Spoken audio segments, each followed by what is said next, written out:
तो डेयरडेविल के इस सीजन के एपिसोड 2 की हिडन डिटेल्स और ईस्टर एग्स हम ऑलरेडी डिस्कस कर चुके हैं, लेकिन अगर आपको नहीं पता तो बता दो कि एपिसोड 3 भी साथ में ही रिलीज हुआ था और ये अब तक का बेस्ट डेयरडेविल एपिसोड हो सकता है डिज्नी की तरफ से। इसमें जो एक्शन सीन्स है वो काफी ज्यादा स्मूथ और स्टाइलिश है और बात करें क्लाइमैक्स की तो वो बहुत शॉकिंग भी है। आज की इस वीडियो में हम थर्ड एपिसोड की हिडन डिटेल्स को डिस्कस करेंगे। तो मैं हूं आपका होस्ट विश्वजीत, आप देख रहे हो सुपर सुपर और बिना किसी देरी के चलिए शुरू करते हैं। नंबर 1, तो इस एपिसोड का टाइटल है the scale and the sword और ये मोस्ट प्रोबेबली स्वॉर्ड्समैन के ट्रायल का रेफरेंस है, जहां स्केल्स और स्वॉर्ड्स तो लेडी जस्टिस के हाथों में होता है और स्वॉर्ड तो हमारा स्वॉर्ड्समैन भी यूज करता है। नंबर 2, एपिसोड की शुरुआत होती है कुछ मोन्टाजेस से, जहां दिखाया जा रहा है कि कैसे टास्क फोर्स टेक ओवर कर चुकी है पूरी सिटी पे। कुछ वैसा ही हो रहा है जैसा इनजस्टिस कॉमिक्स में हुआ था। और यहाँ पर हम और भी कई सारे फिस्क वर्सेस मैटरहॉर्न के बॉक्सिंग मैच पोस्टर्स देख सकते हैं और वो फिस्क यू वाला लोगो भी किसी ने सभी जगह पर प्रिंट कर रखा है। ऐसा लग रहा है अब न्यूयॉर्क थोड़ी सी ही दूर है फिस्क के अगेंस्ट रेबल करने में।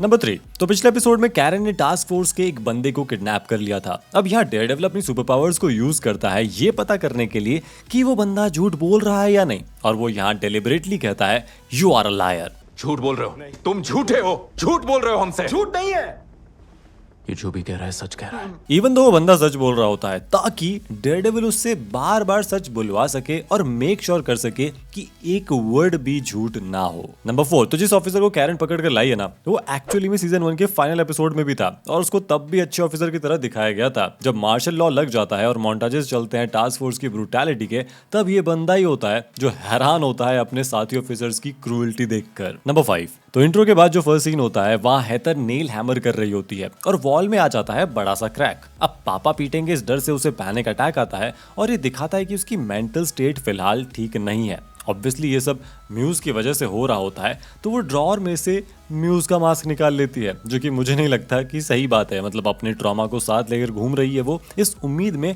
कि इस मास्क को फेस करने से वो सही हो जाएगी। और उसको ये मास्क आखिर दिया किसने, क्योंकि लास्ट सीजन में म्यूज को मारने के बाद टास्क फोर्स और फिस्क मीडिया को दिखा रहे थे यही मास्क, तो फिस्क ने ये हेथर को ही दे दिया। इस चैनल के मालिक सुपर सुपर ने स्कूपकास्ट पे एक थ्योरी रखी थी कि हो सकता है हेथर म्यूज बनने के रास्ते पर हो। मुझे अब ये थ्योरी सच होती हुई लग रही है। नंबर 6, हेथर और क्रिस्टिन का आमना सामना होता है, जहां हेथर की आइडियोलॉजी ये है कि सारे विजिलेंटी सीरियल किलर होते हैं म्यूज की तरह, इसलिए उसने डकेन को भी फ्रेम कर दिया अनएथिकली। वहाँ क्रिस्टिन का मानना है कि डकेन भले ही विजिलेंटी है लेकिन मर्डरर नहीं है। अब ऑब्वियसली यहाँ हेथर गलत है क्योंकि उसने अपनी बेकार मेंटल हेल्थ और ट्रॉमा के चलते गलती करी है डकेन को जज करने में और उसकी फेक रिपोर्ट्स भी बनाई हैं। और अगर आपको याद ना हो तो बता दूं कि पिछली सीजन में क्रिस्टिन ने ही मैट और हेथर की डेट सेट करी थी। नंबर 7, तो क्रिस्टीन को अपने क्लाइंट के पास लेके जाया जाता है, यानी जैक डकेन के पास, जिसे रेड हुक में रखा गया है, और किसी को रास्ता ना पता चले इसके लिए क्रिस्टीन की आंखें बंद कर दी जाती हैं। लेकिन क्रिस्टीन ने जो कुछ सुना वो सब बता दिया डेयरडेविल को। एनीवे, यहाँ जैक डकेन अपने ट्रायल को ट्रायल नहीं बल्कि ट्राइब्यूनल कहता है। ऐसा इसलिए शायद क्योंकि उसको पता है कि कोई ज्यूरी नहीं होने वाली और ऑलरेडी उसको टेररिस्ट का लेबल मिल चुका है, तो यहाँ कोई चांस ही नहीं है कि वो बचकर निकल जाए। नंबर 8, जैक क्रिस्टीन से बात करते हुए ये फ्रेंच लाइन बोलता है। अब क्योंकि मैं बचपन से फ्रांस में रहा था तो मेरे लिए डिकोड करना बड़ा इजी था। तो इस पर्टिकुलर वर्ड का मतलब होता है एक एग्जीक्यूशन मशीन जो पब्लिक एग्जीक्यूशंस के लिए यूज हुआ करती थी, और प्लेस डी ला नेशन पेरिस का एक बड़ा पब्लिक स्क्वायर है। तो रिवॉल्यूशन के टाइम पर यहाँ और दूसरे स्क्वायर्स पर लोगों को पब्लिकली एग्जीक्यूट किया जाता था। तो ये स्पेसिफिकली रेन ऑफ टेरर जो कि 1793 से लेकर 1794 में हुआ था, उसका रेफरेंस है, जब हजारों लोगों को स्टेट एनिमीज बोलकर इस मशीन से मारा गया था, एग्जीक्यूट किया गया था। नंबर 9, तो कैरन और मैट के बीच यहाँ से डिफरेंसेस सेटअप करना शुरू कर चुका है राइटर। इस सीन में कैरन वही वॉल यूज कर रही है जो पनिशर करता है। उसने टास्क फोर्स के ऑफिसर को किडनैप किया और एक्सेप्ट किया कि वो पनिशर का मेथड यूज कर रही है। इवन एपिसोड के एंड में वो गन से ऑफिसर को शूट भी करती है और ये बात डेयरडेविल को पता भी चल जाती है कि उसने किसी को शूट किया है, और डेयरडेविल इस मेथड को तो बिल्कुल प्रेफर नहीं करता। नंबर 10, तो गवर्नर को फिस्क के रेड हुक प्रोजेक्ट के बारे में पता है और ऑब्वियसली ये लीक कैसे हुआ होगा। मतलब एक ही लल्लू लाल है फिस्क की टीम में, डैनियल। अब डैनियल को थोड़ा डांट फटकारने के लिए कैशमैन वहां आता है और डैनियल उसको इंटिमिडेट करने के लिए कैशमैन के पास्ट को मेंशन करता है और हमें पता चलता है कि Cashman British special air service में था, यानी kind of a soldier for Britishers जो कि टेररिस्ट के अगेंस्ट लड़ते हैं। नंबर 11, एनीवे, बीबी फिर से एमएलए साहब के गेटअप में उनको मॉक करते हुए वीडियो बनाती है, जहां स्वॉर्ड्समैन की फुटेज दिखती है पिछले सीजन वाली और व्हाइट टाइगर की फुटेज भी देखने को मिलती है। बीबी यहाँ टास्क फोर्स को फ्रेंडली नेबरहुड टास्क फोर्स कहकर बुलाती है। यार ये किस चीज का रेफरेंस हो सकता है, मुझे कुछ समझ में नहीं आ रहा। कमेंट सेक्शन में बता सकते हो क्या यार प्लीज। नंबर 12, यहाँ बीबी स्वॉर्ड्समैन को मॉक करते हुए कहती है बारगेन बेसमेंट जोरो, मतलब कि सस्ता जोरो। अब ऐसा लग रहा होगा कि ये वन पीस के रोरोनोआ जोरो का रेफरेंस है, पर नहीं, ये एक और फिक्शनल कैरेक्टर जोरो विद डबल आर का रेफरेंस है, जो लगभग 100 साल पुराना कैरेक्टर है और पहले नॉवल में था और फिर 1920 की फिल्म द मार्क ऑफ जोरो में उसे असली सक्सेस मिली थी। एनीवे, बीबी की इसी वीडियो में जैक टकीन की फुटेज देख सकते हैं, जो कि लास्ट सीजन की पार्टी से ली गई है। यानी ये बीबी जहां जाती है वीडियो रिकॉर्ड करती है, फिर उसी वीडियो को इन वीडियोस में यूज करती है। वो समय दूर नहीं है जब इसका सर फिस्क के हाथों के बीच में होगा। नंबर 13, तो जैक का ट्रायल बड़ा ही अजीब था। यहाँ कुछ अनयूजुअल चीजें हो रही थी। सबसे पहले तो मुझे ऐसा लग रहा था कि वन ऑफ द जज जो है वो ड्रग्ड है, वो आते ही पिल्स लेती है। मुझे तो लगता है किसी ने पिल्स को रिप्लेस किया है। दूसरा, फेयर ट्रायल नहीं मिलता जैक को, ऐसा लगता है कि जजेस के ऊपर प्रेशर था फिस्क के द्वारा। तीसरा, टास्क फोर्स ऑलमोस्ट इंटरफेयर करने वाली थी ट्रायल में। ये दोनों बंदे ऐसे आगे बढ़ रहे थे जैसे कि ये क्रिस्टिन को आर्ग्यूमेंट ही नहीं रखने देंगे, और जब जजमेंट होता है तब कैमरा बिल्कुल वैसे टिल्ट करता है जैसे हेथर के ट्रॉमा के टाइम टिल्ट करता है, एज इफ कि ये सब कुछ हेथर की वजह से हो रहा है क्योंकि उसने फेक रिपोर्ट्स बनाई थी। नंबर 14, फिस्क के यहाँ डिनर चल रहा होता है और कैशमैन बताता है कि कैसे ये पूरा सेटअप है रॉयल कोर्ट जैसा। आई मीन वो यहाँ ब्रिटिश रेफरेंस में बात करता है।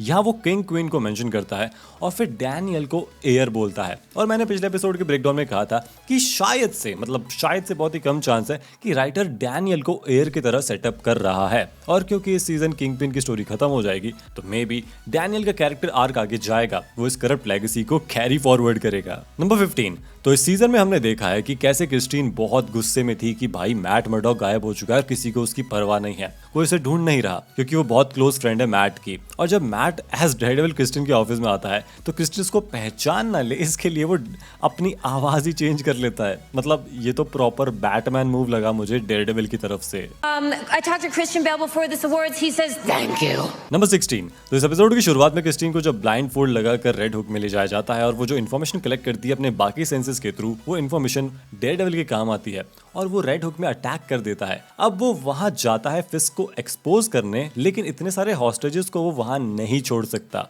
और यहीं से मिशन चेंज भी हो जाता है। नंबर 17, डेयरडेविल जब इन दो बंदों की कुटाई करता है, इसके बाद से लेकर फाइट के एंड तक कोई भी कट नहीं है। ये एक 3 मिनट लंबा वन टेक है। हाँ, ऑब्वियसली यहाँ एडिटिंग से कट्स को छुपाया गया है, लेकिन एटलीस्ट हमें एक रियल टाइम फाइट तो देखने को मिली। एटलीस्ट एक वनर देने की कोशिश करी है जो पिछले सीजन में मिसिंग था।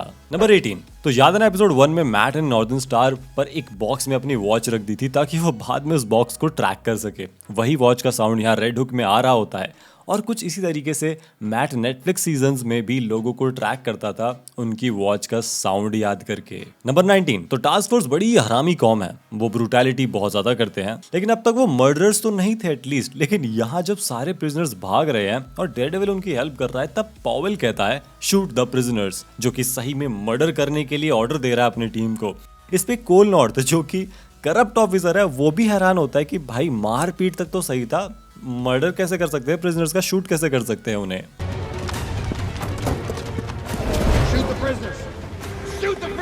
तो ये चीज दिखाती है कि फिस्क और पॉवेल मिलकर कितना ज्यादा खून खराबा कर सकते हैं न्यूयॉर्क सिटी में। नंबर 20, तो जब डेयरडेविल प्रिजनर्स को लेकर निकल जाता है तो किंगपिन मास्टर स्ट्रोक खेलता है। उसके पास बैकअप प्लान था इस चीज का। वो पॉवेल को ऑर्डर करता है कि नॉर्दर्न स्टार को उड़ा दो, जिस पे रशियन क्रू मौजूद है जो कि इनोसेंट है। और फिस्क अब इस ब्लास्ट से ये प्रूव करेगा कि विजिलेंटीज टेररिस्ट ही होते हैं और अब और ज्यादा फ्री हैंड मिल जाएगा उसको, वो जो चाहे कर सकता है विजिलेंटीज के अगेंस्ट, क्योंकि इनोसेंट लोगों की डेथ के लिए अब डेयरडेविल को वो फ्रेम कर चुका है।